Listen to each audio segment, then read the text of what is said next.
धौलपुर के लिए अभी जो वर्तमान स्थिति है उसके मुताबिक सैंपलिंग के 1344 मामले भेजे गए थे, जिसमें से 1148 की सैंपलिंग हो गई है और 196 मामलों में भी जांच आनी शेष। कुल 12 पॉजिटिव केस अभी तक पाए गए, जिसमें से एक व्यक्ति जाके ठीक होकर घर वापस लौट गया।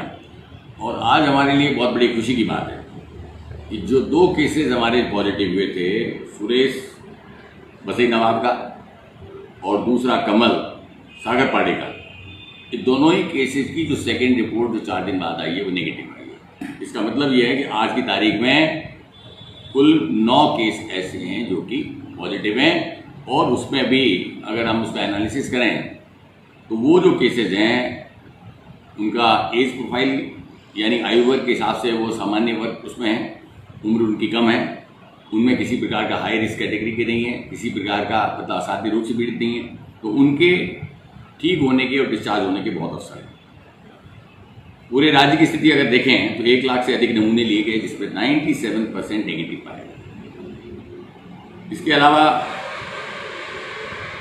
दूसरी स्थिति है कि ICMR Indian council of medical research ने जो अपने आंकड़े जारी किए हैं उसमें इस बात पर जोर दिया गया कि भारतीयों की इम्यूनिटी अन्य देशों के लोगों से बहुत अधिक है, बहुत अधिक तापमान में जीने के आदी हैं, बहुत कम तापमान में जीने के आदी हैं। तो इसका फ़र्क ये है कि हम 48-49 डिग्री सेंटीग्रेड के तापमान में जीने के आदी हैं, नमी का स्तर भी बहुत कम है। तो 2 ये पॉजिटिव फैक्टर्स हैं जो इस बात को प्रेरित करते हैं कि हमारे यहाँ कैजुअलिटीज़ का रेशो बहुत कम होगा। हमारा जो रिकवरी रेट है वो करीब 26% है और मौत का परसेंटेज अन्य देशों की तुलना में बहुत कम है। तो ये हमारे लिए बड़ी सकारात्मक चीज़ें हैं और रिकवर और डिस्चार्ज होने की परसेंटेज में भी लगातार बढ़ोतरी प्रदेश में होती जा रही है और पॉजिटिव के मुकाबले एक्टिव जो केसेस हैं उसका परसेंटेज भी बहुत कम है। तो कुल मिला के धौलपुर के लिए अगर देखा जाए तो आज एक सकारात्मक परिवर्तन का दिन है, जिसमें कि 2 पॉजिटिव केसेस नेगेटिव में तब्दील हुए हैं, 1 केस ठीक होकर जा चुका है,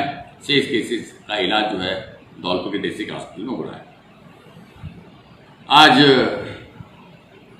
मीडिया में मैं देख रहा था कि छत्तीसगढ़ में वहाँ के जो माओवादी और नक्सलवादी उन लोगों ने सरकार के साथ आने और कोरोना के विरुद्ध जंग का निर्णय लिया और उन्होंने लॉकडाउन की कड़ाई से पालना करने के लिए आदिवासियों को उनको प्रेरित किया।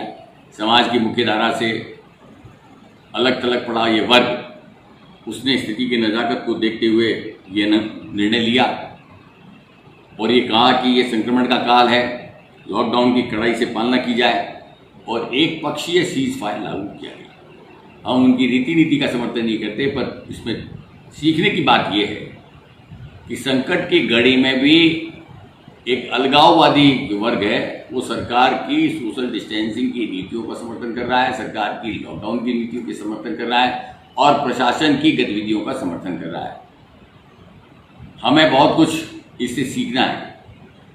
धौलपुर में गत दिनों जो समाचार प्रकाशित हुए हैं, भूख से मृत्यु हो गई, ये समाचार प्रकाशित हुआ जिसका अगले दिन ये आज खंडन छपाया अखबार में कि साहब गलती से ये टाइप हो गया। इसी प्रकार गत दिनों सैंपो और बाड़ी के कुछ समाचार प्रकाशित हुए कि साहब परिवार खाने का इंतजार कर रहा है, भूख से ग्रसित है। इसी तरह से आज एक सागर पाड़े का एक समाचार प्रकाशित किया गया। मैं बताना चाहूँगा कि प्रशासन पूर्ण रूप से सुविधाएं प्रदान करने के लिए कटिबद्ध है। सरकार के निर्देश है कि जो लोग NFSA के तहत राशन प्राप्त कर रहे हैं उनको हम किसी प्रकार की सुविधा उपलब्ध नहीं कराएंगे, क्योंकि उनको राशन की सामग्री मिल रही है। बहुत सारे ऐसे लोग हैं जो देने पर मना नहीं करते, देने का कोई अंत नहीं है, लेकिन हर वो व्यक्ति जो सहायता का पात्र है उसको सहायता हम उपलब्ध करा रहे हैं।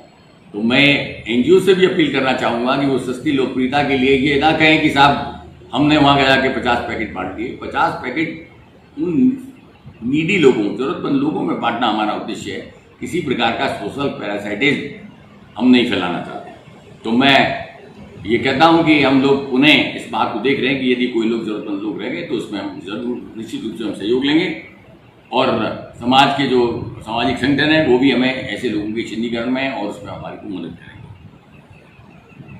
मैं अपील करना चाहूँगा कि हमको इस जो ये नक्सल संगठनों ने जो अपील की, जो समाज का एक अलगाववादी ग्रुप है, पृथकतावादी ग्रुप है, उससे उसकी गतिविधियों में अप्रत्यक्ष रूप से सीख मिलती है कि संकट की घड़ी में हमारे जो यूट्यूब के जो चैनल्स हैं, हमारे मीडिया का कुछ जो वर्ग है जो केवल टीआरपी बढ़ाने की नीयत से अग्रसर हो रहा है, उनको सीखने की आवश्यकता है। कोरोना के इस जंग में हम सबको मिलजुल कर एक संगठित लड़ाई लड़नी है। सामूहिक हितों को हमको व्यक्तिगत हितों के ऊपर वरीयता देनी है।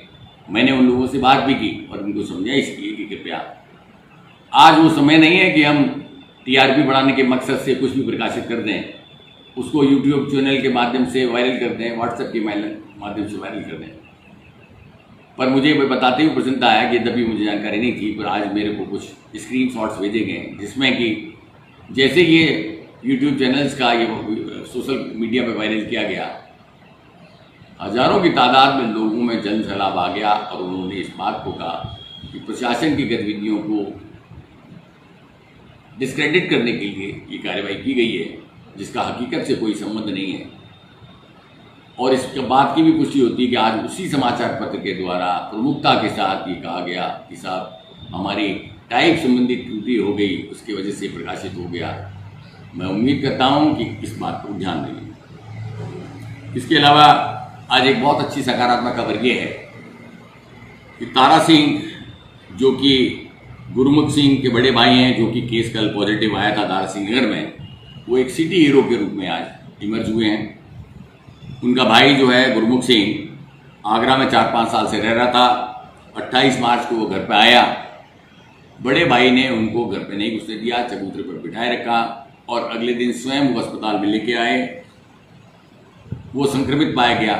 मैं बताना चाहूँगा कि तारा सिंह की इस कार्रवाई से उसके परिवार के बच्चे, उसकी बीवी, उसकी माँ, वो स्वयं और आसपास के पड़ोसी सभी संक्रमण से बच गए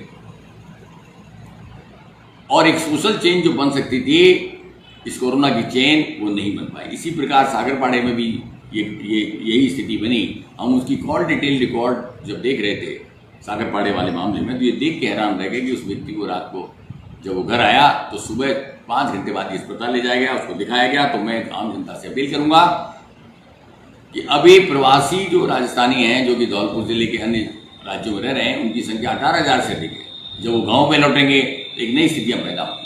पहला अनुरोध करना चाहूँगा कि वो जो लौट के आ रहे हैं, वो कई लोग ऐसे हैं जो कि बहुत ज़्यादा संक्रमित क्षेत्रों से है, महाराष्ट्र से, गुजरात से, उत्तर प्रदेश के, जहाँ की संक्रमण फैला हुआ है।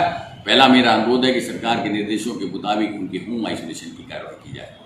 मैंने सीएमएचओ को और हेल्थ डिपार्टमेंट के अधिकारियों को ये भी निर्देश दिए हैं कि ऐसे व्यक्तियों के जो कि हाई रिस्क कैटेगरी के हैं, जो कि जिसमें कि सर्दी जुकाम खांसी बुखार अस्थमा के लक्षण हैं, जो गर्भवती महिलाएं हैं, उनका चिन्हीकरण किया जाए और उनको किसी स्कूल में संस्थागत आइसोलेशन में, क्वारंटीन में रखा जाए ताकि संक्रमण के फैलाव की स्थिति नहीं।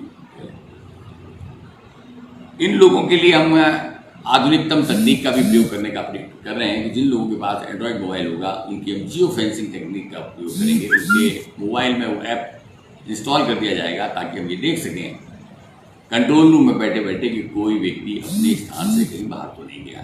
तो मैं उम्मीद करता हूँ कि 18,000 व्यक्ति जो देश के विभिन्न भागों से आएंगे, उनके बारे में जो होम आइसोलेशन के डायरेक्शंस दिए गए, उनकी पालना न केवल वे स्वयं करेंगे, पर उस गांव के लोग भी इस बात को सुनिश्चित करेंगे कि वो अपने घरों में रहें या संस्थागत अगर इंस्टीट्यूशन में क्वारंटीन में है तो उसमें रहें, और जो होम आइसोलेशन के विस्तृत निर्देश दिए उसकी पालना करें।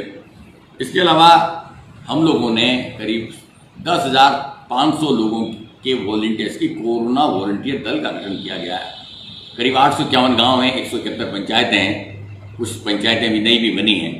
तो उनमें हर गांव में 8 से 10-12 आदमी हैं। तो उन लोगों का प्रयोग हम क्वारंटीन में के सिस्टम को देखने के लिए करेंगे, उनको राशन किट पहुँचाने के लिए करेंगे, उनका प्रयोग हम लॉ एंड ऑर्डर मेंटेन करने के लिए करेंगे, बॉर्डर चेक पोस्ट को देखने के लिए करेंगे। तो मैं उम्मीद करता हूँ ये सभी गतिविधि उनका सहयोग मिलेगा। ये तो सारी सकारात्मक बातें हुई, पर कुछ नकारात्मक घटनाक्रम भी धौलपुर में हुआ है। हिंसा की कुछ घटनाएं हुई हैं। जिला अस्पताल में दीवार को तोड़फोड़ कर निकलने का प्रयास हुआ, एफआईआर दर्ज कराई, 2 व्यक्तियों को गिरफ्तार किया। माननीय पुलिस अधीक्षक महोदय से मैंने अनुरोध किया है कि जो व्यक्ति क्वारंटाइन की सीमा का उल्लंघन कर रहे हैं, जो व्यक्ति कोरोना फाइटर्स के खिलाफ कार्रवाई कर रहे हैं, उनको मनोबल को नीचा करने का प्रयास कर रहे हैं, जो यूट्यूब चैनल अपनी सारी मान मर्यादा को भूल कर समाचारों को समाज में उत्तेजना फैलाने के निमित्त प्रयास कर रहे हैं, उन सब के खिलाफ मजबूत और कठोरतम कार्रवाई करने में जिला प्रशासन किसी प्रकार की हिचकिचाहट नहीं रखेगा। मैं मानता हूं कि यदि एक व्यक्ति को मार छोड़ेंगे तो वो कल हमारे लिए नासूर बनेगा, सिरदर्द बनेगा। तो इसी के परिणाम स्वरूप हमने जो FIR दर्ज की है वो नॉन अवेलेबल सेक्शंस जो अभी ऑर्डिनेंस के माध्यम से लागू की गई है, जिसमें 7 साल तक के दंड का प्रावधान है। हम ये ना भूलें कि जितनी भी कार्रवाई जिला प्रशासन कर रहा है वो जनहित में कर रहा है, आम आदमी के जीवन को बचाने की कार्रवाई हो रही है। और जो मेरे कोरोना वॉरियर्स हैं अपने जीवन को खतरे में डालकर उनको जान को बचाने का प्रयास कर रहे हैं। तो हम इस बात का प्रण लें कि सोशल डिस्टेंसिंग की पालना करें, लॉकडाउन की कड़ाई से पालना करें। इसी प्रकार एक घटना अभी सैपो में हुई है जिसमें बाइक सवार 2 युवकों ने एक कांस्टेबल पर गोली चला दी। उसका अपराध केवल ये था कि उसने उनको लॉकडाउन की पालना से करने के लिए कहा। ये स्थिति भी स्वीकार नहीं है। इसमें भी पुलिस के द्वारा फायदा की गई है, गिरफ्तारियां की जाएंगी, दंडित किया जाएगा और कोशिश की जाएगी कम से कम 7 साल जेल की हवा खानी पड़े। प्रशासन किसी भी प्रकार की घटनाओं को बर्दाश्त नहीं करेगा। कुछ निर्णय हमने और लिए हैं। बैंक्स के लिए हमने 30 अप्रैल तक एक रोक लगाई थी, उसको हमने अग्रिम आदेश तक बढ़ा दिया है, क्योंकि लॉकडाउन के लिए अब जो नवीनतम दिशा निर्देश आए हैं उसमें ये कहा गया है कि इसको अभी और बढ़ाया जाएगा और कड़ाई से पालना की जाएगी। यद्यपि जो लॉकडाउन 3.0 होगा उसमें आर्थिक गतिविधियों का विस्तार किया जाएगा। लेकिन इसके साथ साथ डोर टू डोर पेंशन का भी हमने महाअभियान चलाया। कल मैंने माननीय मुख्यमंत्री महोदय को बताया था कि 2 लाख से अधिक व्यक्तियों को 38 करोड़ की राशि का वितरण हम लोगों ने कर दिया है। PDS में भी एक नए निर्देश हमने जारी किए हैं और ये कहा है कि पोस्ट मशीनों पर अब राशन कार्ड नंबर के स्थान पर आधार कार्ड नंबर का अंकन करना पड़ेगा, उसके उपरांत ही राशन मिलेगा। कुछ स्थानों पर डीलर्स के द्वारा इसका दुरुपयोग किया गया था, उसके देखते हुए आधार कार्ड नंबर की अनिवार्यता लागू की गई है। मंडी में आज एक समाचार प्रकाशित हुआ है, फल और सब्जी मंडी में मैंने विजिट की थी, लेकिन भीड़ की स्थिति बनी हुई है, उसके बारे में भी हम कोई निर्णय लेंगे। जहाँ तक अनाज मंडी का सवाल है तो उसके बारे में भी हमने स्थितियों को रेगुलेट करने का प्रयास किया है। पर मैं कोटा मंडी और गंगानगर मंडी आने का समाचार पढ़ रहा था, वहाँ पर भी भीड़ की स्थिति आई है। तो मैं उम्मीद करता हूँ कि सोशल डिस्टेंसिंग के जो नियम है उसकी पालना सभी लोग करेंगे, अपने जीवन को भी सुरक्षित रखेंगे और सबके जीवन को सुरक्षित रखेंगे। गर्भवती महिलाओं के बारे में कल एक मैंने आदेश प्रसारित किया है। ये एक हाई रिस्क कैटेगरी की महिलाएं हैं, जिनको हाई रिस्क कैटेगरी में समझा गया है। तो इन अधिक जोखिम वाली गर्भवती महिलाओं को दिखाने के लिए और ANC के लिए जांच के लिए 104 जननी एक्सप्रेस की सुविधा उपलब्ध कराई गई है। ये महिलाएं इन साधनों का प्रयोग करके अपने को दिखा सकती हैं। 2-3 जो है सकारात्मक परिवर्तन ये हुए हैं कि स्वच्छ भारत मिशन में हमारे 17,000 जो है टॉयलेट्स पूरे हुए हैं, जिसके 16 करोड़ रुपए का भुगतान की कार्रवाई की जा रही है। अभी करीब 2 करोड़ रुपए का भुगतान हो गया है, बाकी शेष उनका डॉक्यूमेंटेशन पूरा हो रहा है। ग्रामीण अर्थव्यवस्था को बहुत बड़ा लाभ इससे मिलने वाला है।